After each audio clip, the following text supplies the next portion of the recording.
and start his talk. Okay, so it's a real pleasure to be here, and I think my talk is probably the one real outlier today. So I'm the economist and also standing in for the lawyer and the political scientist who's trying to actually work with engineers in this space, because I believe very strongly that there needs to be much more dialogue going on, multidisciplinary dialogue between the various disciplines. And I've been involved in this multidisciplinary work for a number of years.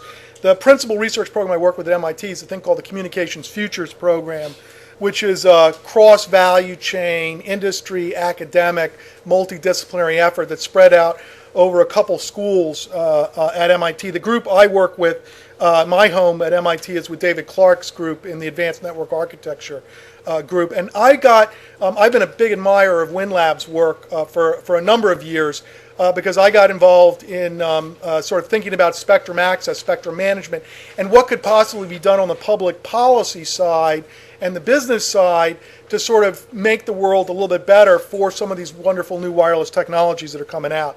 And so that's how I got involved. And then I was invited here because I'm trying to participate, and hopefully will be participating with the future internet architecture proposal that was pretty much directed out of this lab. So what I was going to talk about today was sort of talk about a future vision of the mobile internet. The basics of that vision, right, everybody here understands technically, so I'm going to try and say, okay, what does that look like economics, from an economics public policy point of view? And the slides that I'm using are slightly modified versions of slides I used back in 2006 when I was trying to talk to this big, large audience of people, not just technologists, but people much larger sort of public policy audience. Talk about how I think one might begin to think about taking economics and policy and integrating it into network architecture design research, and then conclude with a little bit of discussion of a couple of mobility-related research challenges that are motivated by some of the initial thinking in our approach towards the future internet architecture that I think will be of interest. Oh, I didn't know I had animation in this. Okay, hopefully. All right, so first off, the future of pervasive computing, everything here is all stuff you can get to see from 1,000 different slides. So you say, okay, supposing I take this seriously, that has obvious implications at a technical level. I need broadband, but I also need narrowband and variable data rate services. It's going to be a lot of wireless. So what Ray started off this morning talking about with his why wireless is not just an access issue, but you can't really talk about the internet independently of also talking about wireless in this new future. You're going to need a lot more context awareness. You're going to need a lot more dynamic provisioning at every different level. And that there's going to be a lot more intelligence in the networks and the edges, smart edges, smart networks. All this sort of stuff is all, sort of by rote in this community. And everybody says, this is what we're trying to build for. This is what the future is going to be. This has been taken seriously by everybody else, right? So, the stimulus package, everybody else is out there saying that the internet and this vision, this future vision, whether it's 20 years away, 10 years away, or 5 years away, depending on who you're talking to, is essential socioeconomic infrastructure. That when you do this, it's going to mean that all this stuff is ever present in our lives and businesses. You can't imagine running a business or being involved socially in the community or whatever without having this. So if that's all true, then you can guarantee this is going to be regulated. There's going to be public policy that is going to impinge and shape what you can do, what are acceptable tasks. The question is not will that happen, the question is how it will happen. And that's one of the things that we need to try and influence and consider before, we sort of sit and say, oh, now we have this thing, what do we do with it? I think heterogeneity is going to be, and this is my view, is going to be everywhere, partially because you can't change overnight. And so just the compression of the life cycles of technologies means we're going to have this continuous overlapping of technologies. And it's going to be heterogeneous because we're going to expand the number of users and uses, all of that we know. But it's also going to be heterogeneous in that we want to see, and we expect to see, many more different kinds of business models and all kinds of different markets. So the notion that there's a single market we're trying to provision for, or a single type of business model, is, I think, wrong-headed and misguided. And we need to think about, in our design, how we consider what the possible trade-offs are for different business models and markets. And that's not easy. This needs to be very dynamic. And that means, so we can take into account this rich context-related information that's going to be available because of these smart edges and whatnot, and at varying time scales. We can argue in terms of network as to what do we mean by how close to real time, right? But we're also, when we talk about time scales in an economic business sense, we're also talking about investment time scales, and understand the different elements of the larger ecosystem that have to work together. The regulatory processes, businesses, the founding of businesses, the rolling out of products, those things operate on very different time scales. And if you think about them as a bunch of different gears that are interconnected, they have different sorts of ways of operating. So like if you think about like international harmonization of spectrum, think really long time scale. And so the things you do today or get people to do today is going to have implications for the way we regulate and manage spectrum 20 years out. That's the kind of thing you have to sort of live with. And then also, I think, with all of this, the future is going to have much more distributed control and ownership. And I don't mean that in the technical sense, I mean that in the economic sense. When you have distributed control, it means you have lots of stakeholders who are all basically have a right to the rents that are being created here and are going to be battling over it. And they're going to be battling over it through our legal processes, our political processes, and through the markets. And that creates a very difficult problem. Just look at when people say, you can't govern America anymore, okay? That's part of the problem. And it's also the problem because even within the technology substrate, as you distribute the intelligence, the elements of the systems themselves will act like economic agents. And so, forget about, so there's roles for economics and political economy research turning on how the systems themselves behave when they, for analyzing really complex systems. So some of the kinds of things, if one thinks about like sort of an old world, where we had vertical value, production chains, hierarchical, standardized, the traditional telecoms, traditional models of retail trade, utility regulation, all of that. The internet has moved us more to this notion of sort of a liquid phase. And by this slide, I'm not going to go through this in detail. The point is that these changes, these technical changes, this vision, have profound implications for everything in our economy and society. If you believe that things like e-commerce and what does eBay mean for how people buy stuff, blogs, Wikipedia, how we understand our roles in society, viral marketing, all this sort of stuff. If you think these things are important and are more pictures of the future, this is all stuff that's just going to get even more this way as a result of this.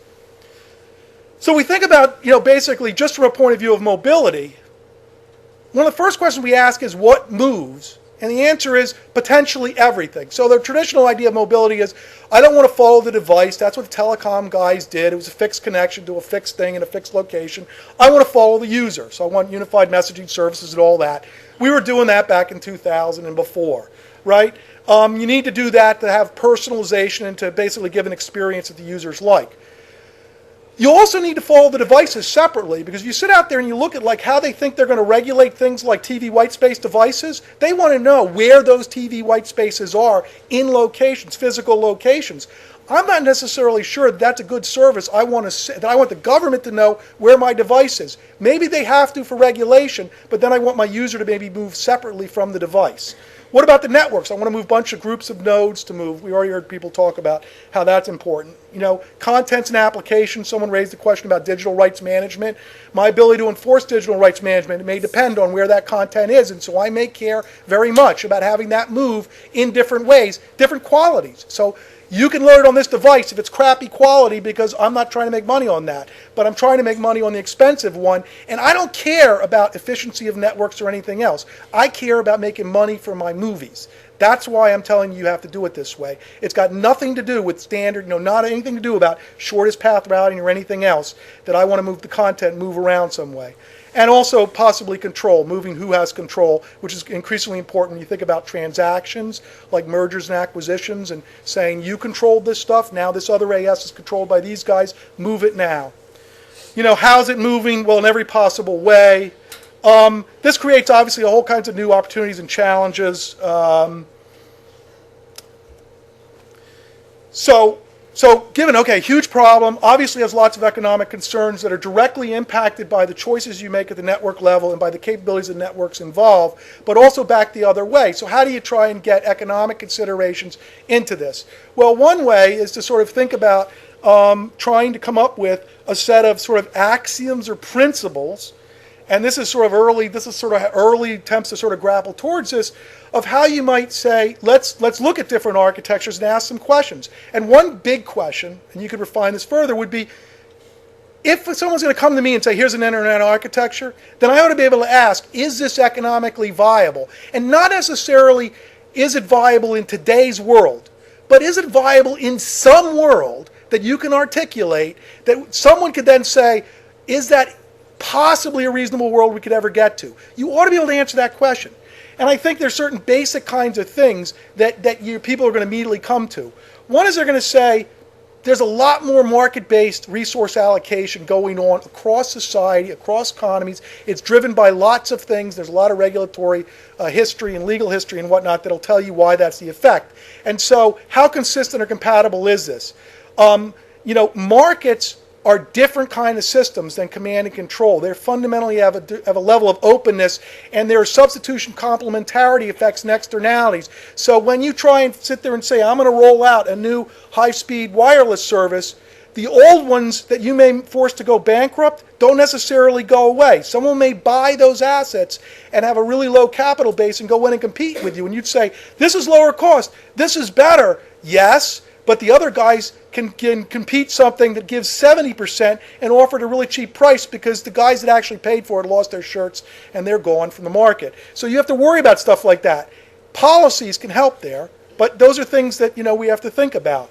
The cost-benefit analysis, technical performance is not the most important thing. My digital rights management example is one example of that.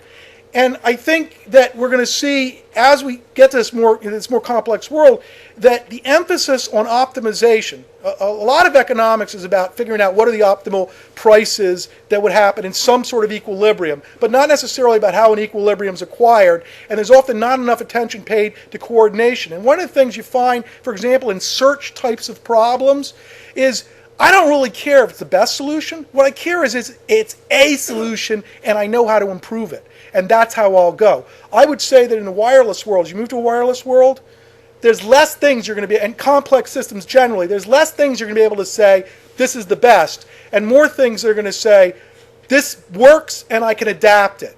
So I care more about its adaptability, I care more about how I adapt it, those sorts of things.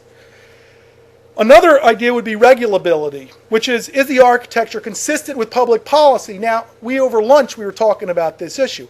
This is something that is fundamentally has no answer to, because your public policy is not everybody else's. And so this is part of a collective decision-making process. We will continue to go. But there are some basic themes that I think you could sort of say. One is it pro-competitive? So if I articulate an architecture that threatens monopoly or a bottleneck facility somewhere, then I can anticipate that someone's going to call for some sort of open access regulation. So can I think about how I might do that?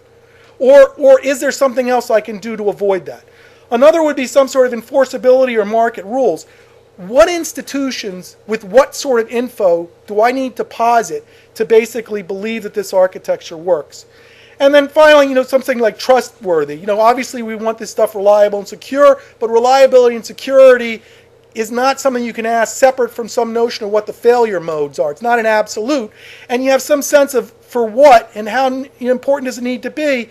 And maybe I need separate networks because it's too expensive to do this in a single. And if I do it in a single, then that's a problem. And of course it has to be privacy preserving. So what's an example we actually talked about to start to think through this? One of the questions you could say is, okay, you're going to do an architecture. You've told me you need to build in this kind of economic public policy functionality into the network. So what's a kind of microeconomic functional technology you might build in? I'll talk about micropayment support, but there could be lots of other examples. It could be digital rights management. There have been people that have talked about that. It could be some sort of regulatory enforcement. There are other kinds of examples of things you might build in. So why would you say build in micropayments functionality? Well, because you want really dynamic resource markets. You might want to basically be able to say each individual packet negotiates the quality of service it gets, potentially different on a hop-by-hop basis, so I can get end-to-end. And so that I can incentivize efficient dynamic resource sharing and management locally and also in an end-to-end sense. Because one of the things we believe about markets is they do a good job of solving complex coordination problems.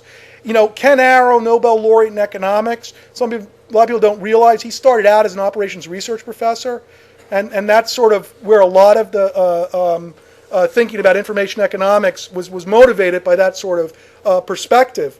The question then is, of course, how granular? And that ultimately comes down to a market design question. It's not a question so much of what are the optimal prices or what would I save if there's efficiency here and that sort of thing. But when you ask it, you sort of say granularity needs to be consistent with the anticipated contracts. So if you might have noisy instruments, but basically if you don't know what's happening on a per packet basis, you're not going to contract on a per packet basis. But of course, the question is, if your goal is to incentivize good behavior, it's whose behavior over what time period. Okay, some of the key elements are you have to make sure that the buyers and sellers that are engaged in these contracts can observe what they need to do in the time frame in which they're needing to do it, and that it's reasonable to them. That you have the right kind of control. So how fine-grained is the resource control, which in an economic public policy point of view means property rights. Like, do I own this resource, and can I transfer it to you in a credible way so that when you own it, you could then transfer it to someone else, or have I, all that sort of stuff matters, and we'll go into the nature of these contracts. And really importantly, the value of what it is I'm doing. The buyers and sellers, is there gains to be traded? The seller values it less than the buyer does, so transferring it from the seller to the buyer makes economic sense at some fundamental level. And can I achieve that transaction by moving that resource at a transaction cost that's reasonable? And so I definitely want to trade off assignment efficiency for overhead. So overhead costs and considering these transaction costs, I think, are really important, especially when we think about really short time scale events. So my bias in this space has been not to embed micropayments as core functionality. But different people argue. So to me, this is a legitimate research question. This is something about which we can really talk. My reason for saying no is because I think their transaction costs are likely to be significant. I think you'll have problems of evolving this. It's the same problem the whole micropayments research has had, and why we don't have a micropayment scheme already. It's not like smart people haven't thought about this. There's some real good reasons, and because I think there's some inherent institutional biases by thinking that there needs to be a matching between the payments mechanism time scale and the traffic management time scale. I don't think those things have to be matched in time. But what are some other things that do seem to make sense to me? And again, I would anticipate being able to make this much harder, but makes sense to me is the notion that you're going to need a separate control plane, a separate place where there's negotiations about the resources and the contracting that is different from the actual data plane. And you're going to need some separation in what it is you're transacting over and the actual things, so that we can transact over complex securities and things like that, and we can partition the mobile resources appropriately. So let's talk about, I have like 2 minutes left. So there are three problems here. The only one I'll talk about is the top one really here, which is, mobility in three different senses. So spectrum mobility, the fact that basically spectrum's scarce, we need to use it much more intensively. Everybody knows this. Frequency agility is something that we've done a lot to try and develop the technologies to make this possible. Cognitive radio, software-defined radios, LTE, all that sort of stuff. Dynamic spectrum access seems to be something we have to do, okay? The internet can certainly help with how we get to the world where this is acceptable, by helping us support our sensing infrastructure, by thinking seriously about how we layer our applications, and by potentially being the platform over which we do our various transaction management. Two other problems, the network mobility issue, ad hoc mesh networking support, the compelling applications you can talk about in public safety.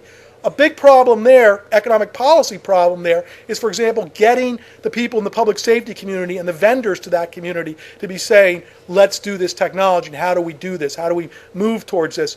The internet can help us with interoperability, with the distributed coordination, and raises questions, may be able to help us with the security reliability issue. And then finally, the content mobility issue. I think I've already said enough about that. The only thing I'd mention here is that the internet is becoming a communications expression platform. In the U.S., we have First Amendment rights to that, and those will be protected. Those are really serious. The U.S. is unique in having this First Amendment view. There are versions of it elsewhere, but nobody has anything like what we have. So let's talk about just the first question. Business models for spectrum sharing. The spectrum access regime is going to impact the technical design and how you use the spectrum, what models make sense, and vice versa. the technical designs and things, what you make capable in the labs and prove works, will affect how we regulate spectrum and what we actually do. And that's going to have implications for the quality of the spectrum. So if you say basically it's dedicated licensed spectrum, one advantage of having dedicated licensed spectrum with exclusive use is its predictable availability. It's my spectrum. I build technology that uses it on my on my terms, and I've got a right that I can protect interference if people are causing me problems. If it's shared unlicensed spectrum, I have a different model. Not necessarily worse, not necessarily cheaper in terms of total cost, because I may say I'll substitute operating cost for more equipment, more interference robust equipment. So there's going to be operating cost, capital cost, trade-offs. And there's a bunch of different models. The spectrum sharing could be cooperative or non-cooperative. It could be primary users and secondary users. Any one of these rights. These are all different rights models. These could all be traded independently or at the same time. And they're experimenting with all of this. And so one of the real questions is, can we take a deep look at LTE and WiMAX and TV white space, some of these other models and these technologies, and think about how they can help us figure out which of these models work and how to go forward with them. So, last slide. So, if the future internet really is part of the socio-economic system that must co-involve, we can use the economics and policy to get a better sense of how the environment's changing, and so the boundary conditions that the technology has to satisfy are evolving. We can get better thinking about what sorts of embedded functionality and policy is going to be in the infrastructure, and what that'll do. So the things that aren't in the infrastructure, we can say, like, guys, you won't have to worry about this because they'll have provable code. You won't have to worry about someone hacking a radio because I'll have this mechanism that'll say the radio is either a good radio or it isn't, and there's a technical solution to that, or there isn't. But those are answers that we can work on. And because markets are more going to be the future rather than command and control. Some of the specific research tools we're talking about trying to experiment with are like a public policy audit. So as this architecture, this future internet architecture develops, can we look at certain questions that we think potentially raise questions for commercializability and regulability, and not answer the question, but at least come up with a well-formed argument. Yes, we think it's economically viable. Yes, we think it's consistent with public policy. Can we think about the roadmap for deployment? So go the next step besides saying, the one-line thing that says we can incrementally deploy this and this is how. But think about what are the business models and who are the early adopters, who do you want to test with first, and then talk about operational testing. Let me stop there. Yeah. So it seems that we're talking about two different things, and I'd like your opinion on trying to contrast them. On the one hand, particularly I'm interested in the mobile aspect, access to the internet. And when we say that it's a societal need, then it seems to fit together with healthcare, education, and all the other ones. And as a nation, we seem to be finding it extremely hard to build a national infrastructure for emergency response, and certainly just to provide inexpensive internet access to underserved populations. Sounds to me that if we want to do that as a nation, we need to find the money, probably through taxes. And that doesn't seem to be very popular these days. So that's one class of solutions or problems that are rather intractable, almost like solving poverty. On the other hand, we have the mobile access as a for-profit. And then the marketplace and pricing and open markets, that's all very exciting. But I don't think that's ever going to solve the former. What would be your comments? Well, let me rephrase. So one level of the question is we can't afford to build even one system. So if we can't afford to build one system, how can we afford to have competition amongst multiple systems? So that is a question right now that we're asking. And I think the Europeans and everybody outside the U.S. pretty much is taking that much more for given. In Europe, for example, they're thinking like, if we can get one fiber to the home, we'll be happy. The U.S. has been basically had its head in the sand, although I think one can say that there are pieces of the system that probably need to be looked more like a public utility. The question is, what exactly are those pieces? Is it the electronic boxes? Probably not. Is it the conduit, the outside plant, the spectrum maybe? Very well could be. And so with the spectrum point of view, one of the things that there's a general push in the public policy community is to figure out how to basically make it so it's possible to trade spectrum more commodity-like, so you can have a shadow price for what the spectrum is. And then whatever that is, you've at least eliminated the artificial scarcity. So it's not the problem of, if the farmland is all being used really efficiently, it's going to have a certain cost if I want to produce. So I'm going to have to make trade-offs to the margin between corn or wheat. But if I'm sitting there saying I've got this a bunch of farmland, and then there's a whole bunch of other stuff nobody's doing anything with because of regulatory stuff, that part kind of scarcity I should be able to get rid of, and pricing can help us with that. The fundamental, I'm using it all efficiently, and what is that price, and how much do I have to fund? That's something, if we'll have to sort that out once we know what that price is. And the idea is to basically try and at least move to that. Move in that direction. And so one way to do that is, and one of the geniuses of financial markets is the fact that they allow intertemporal exchange. So that's like the big, basically I can take my consumption and trade it over time and those sorts of things. And so if you can decouple the spectrum from the infrastructure, then you can at least say I can solve those problems somewhat separately. But for example, if I have some guy that owns the spectrum and has this radio, or I build a television network, and then every time you say, wait a minute, it's stupid to do television that way, they go, but there's a little old lady watching it, and I have to fight those political battles? That's a mess. That's why we need to change the reform. The question about what are really the bottlenecks, I think there are some big issues there. One is, like, for example, dense antenna architecture. As part of that, in municipal areas is going to be where do you site the antennas. And so there needs to be a lot more thinking about zoning and open access and whatnot. Like, a set of rules that any city could adopt and say, if you own the light posts in your town and you want to let people put antennas, we think it's reasonable to say you could have 4 guys put antennas on, but not 20. And here's a reasonable pricing. That sort of stuff is getting worked out.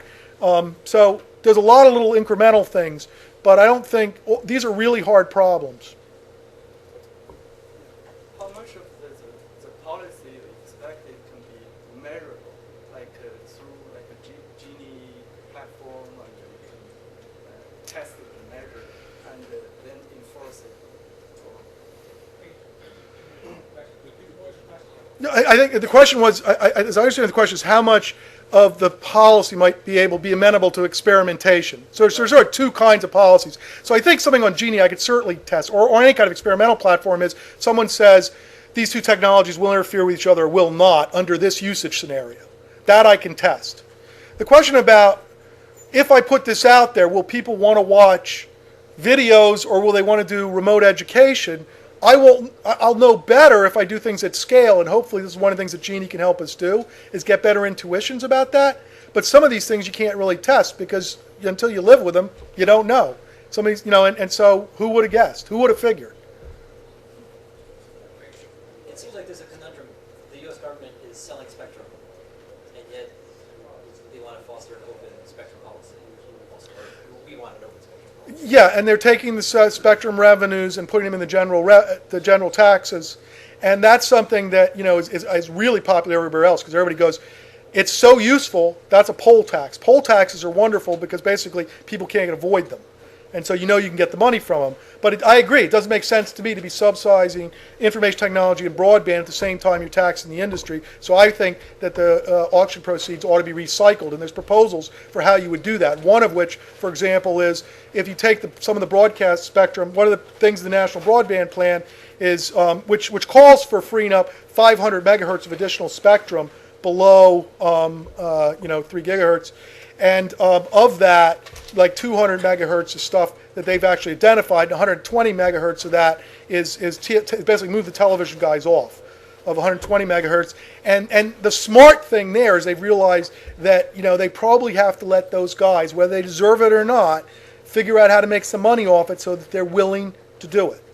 And so they're trying to figure out how to make that incentive compatible. But one of the proposals is take some of those proceeds and use it to buy a public park at whatever it costs. Say, okay, and here's some more unlicensed spectrum below 1 gigahertz. So we'll Okay. leave